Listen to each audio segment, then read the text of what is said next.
Drama serial हद की आने वाली एपिसोड्स बहुत ही इंटरेस्टिंग होती हुई नज़र आ रही हैं। जीनिया की सारी चालाकियां और मकारियां अब एक एक करके सबके सामने आने वाली हैं। काफ़ी अरसे से जीनिया मुसलसल कोशिश कर रही थी कि किसी न किसी तरह फरियाल को शहराम से दूर कर दे और ख़ुद शहराम के करीब आ जाए, लेकिन अब उसकी एक बहुत बड़ी प्लानिंग पकड़ी जाती हुई नज़र आ रही है। फरियाल को काफ़ी दिनों से ये बात अजीब लग रही थी कि उसे हर वक्त नींद क्यों आती रहती है। वो सारा दिन थकन और गुनूदगी का शिकार रहती है और उसे समझ नहीं आता कि आखिर उसके साथ ऐसा क्यों हो रहा है। शुरू में वो इस बात को नज़रअंदाज करती रहती है, लेकिन फिर उसे महसूस होता है कि मामला कुछ और है। एक दिन फरियाल को जीनिया पर शक हो जाता है। वह खामोशी से किचन की तरफ जाती है जहाँ जीनिया चाय बना रही होती है। फरियाल छुपकर उसकी हरकत पर नज़र रखती है और फिर अचानक उसे रंगों हाथों पकड़ लेती है। जीनिया चुपके से फरियाल की चाय में स्लीपिंग पिल्स मिला रही होती है। ये मंजर देखते ही फरियाल को होश उड़ जाते हैं। वो फ़ौरन आवाज़ लगाती है और शहराम को बुलाती है।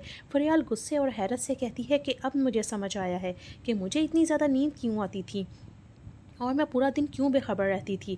फरियाल की आवाज़ सुनकर शहराम, निशात बेगम और घर के बाकी तमाम अफराद भी वहाँ पर पहुँच जाते हैं। जब सब लोग जीनिया को इस हालत में देखते हैं तो पूरा घर हैरान रह जाता है। शहराम शदीद गुस्से में आ जाता है और जीनिया से सवाल करता है कि आखिर वो क्या कर रही थी। वो कहता है कि अब उसे समझ आया है कि फरियाल हर वक्त क्यों सोती रहती थी। अब उसके पीछे जीनिया की ये साजिश थी ताकि फरियाल को हर वक्त बेखबर रखा जा सके और वह खुद शहराम के करीब आने के मौके हासिल करती रहे। जीनिया फ़ौरन अपनी सफाइयाँ पेश करना शुरू कर देती है। वो रोते हुए कहती है कि उसने ऐसा कुछ नहीं किया और सब उस पर झूठा इल्ज़ाम लगा रहे हैं। वो दावा करती है कि वो तो सिर्फ घर वालों के दिल जीतने की कोशिश कर रही है और चाहती है कि सब लोग माजी की बातें भूल कर उसे कबूल कर लें, लेकिन इस बार उसकी बातों पर किसी को यकीन नहीं आ रहा। घर वालों को लगता है कि जीनी एक बार फिर अपनी गलती छुपाने की कोशिश कर रही है। शहराम, जो कि बहुत गुस्से में होता है, गुस्से में जीनिया को सख्त अल्फाज में जवाब देता है। वो कहता है कि उसे अब एहसास हो रहा है कि जीनिया से निकाह करना उसकी ज़िंदगी की सबसे बड़ी गलती थी।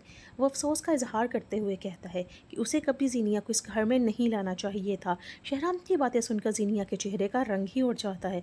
वो रोती है, गिड़गिड़ाती है और एक और माफ़ी मांगती है, लेकिन इस बार शहराम का दिल बिल्कुल सख्त दिखाई देता है। शहराम वहाँ से चला जाता है, जबकि निशात बेगम जीनिया के पास आती हैं और उसे साफ साफ बता देती हैं कि अब उस पर भरोसा करना मुमकिन नहीं रहा। वो कहती हैं कि जीनिया ने बार बार सबके अतमाद को ठेस पहुँचाई है और उसकी हर हरकत ने यह साबित किया है कि वह सिर्फ अपने मफाद के बारे में सोचती है। निशात बेगम उसे खबरदार करती हैं कि आज के बाद वह शहराम और फरियाल से दूर रहे। बाद में निशात बेगम फरियाल से भी बात करती हैं, उसे सारी हकीकत से आगाह करती हैं। वो फरियाल को समझाती हैं कि जीनिया भी खामोश नहीं बैठी, वो किसी न किसी तरह शहराम को हासिल करना चाहती है।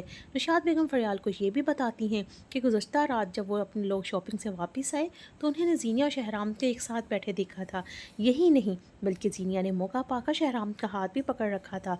ये बात सुनकर फरियाल हैरान रह जाती है और फरियाल को अंदर से दुख तो होता है। फरियाल बाद में शहराम से इस बारे में बात करती है। वो पूछती है कि क्या वाकई वो जीनिया के साथ बैठकर खाना खा रहा था। इस पर शहराम वजाहत देता है कि जीनिया ने उसके लिए खाना बनाया था, लेकिन इसका हरगिज़ ये मतलब नहीं कि वो उसके करीब आ रहा है। शहराम फरियाल को यकीन दिलाता है कि उसके दिल में सिर्फ और सिर्फ फरियाल की ही जगह है, उसकी मोहब्बत में कोई तब्दीली नहीं आई। दूसरी तरफ जीनिया की मायूसी में इजाफा होता जा रहा है। वो बार बार शहराम को यह एहसास दिलाने की कोशिश करती है कि वो कभी उसकी बीवी है और उसे वक्त और तवज्जो मिलना चाहिए, लेकिन शहराम उसे दो टोक जवाब देता है और उसका रिश्ता सिर्फ नाम का है। वो साफ कह देता है कि उसके दिल में सिर्फ फरियाल के लिए मोहब्बत है। वो फरियाल को अपनी हकीकी शरीक हयात और अपने बच्चे की माँ करार देता है, जबकि जीनिया के लिए उसके दिल में कोई जगह नहीं। अब कहानी का सबसे दिलचस्प रुख दानिश की तरफ जाता दिखाई दे रहा है। दानिश काफ़ी अरसे से खामोश है, लेकिन ऐसा लगता है कि वो जीनिया के खिलाफ कोई बड़ा कदम उठाने वाला है। आज के एपिसोड्स में इसे तारीख कमरे में बैठा दिखाया गया, जहां वो मुख्तलिफ बातें सुन रहा था और किसी मंसूबे पर गौर करता नज़र आ रहा था। यही वजह है कि नाजरीन के जहन में ये सवाल पैदा हो रहा था कि आया दानिश जीनिया को किसी नए केस में फंसाएगा, पुलिस तक मामला ले जाएगा, या फिर उसकी हकीकत सबके सामने लाने के लिए कोई और ख़तरनाक चाल चलेगा। अब देखना ये है कि जीनिया अपनी बिगड़ती हुई सूरत हाल को संभाल पाती है या नहीं। क्या वह दोबारा घर वालों का एतमाद जीतने की कोशिश करेगी या फिर एक नई साजिश के साथ वापस आएगी। क्या शहराम उसे हमेशा के लिए अपनी ज़िंदगी से निकाल देगा और दानिश आखिर कौन सा बड़ा कदम उठाने वाला है। आने वाली एपिसोड्स में इन तमाम सवालों के जवाब मिलने वाले हैं और ऐसा लग रहा है कि कहानी अब पहले से ज़्यादा कहीं दिलचस्प और सनसनीखेज़ होने जा रही है। आप लोगों के ख्याल में जीनिया का अंजाम क्या होगा? क्या वो अपनी गलतियों का एहसास करेगी या फिर अपनी साजिशों का सिलसिला ساتھ جاری رہے گی۔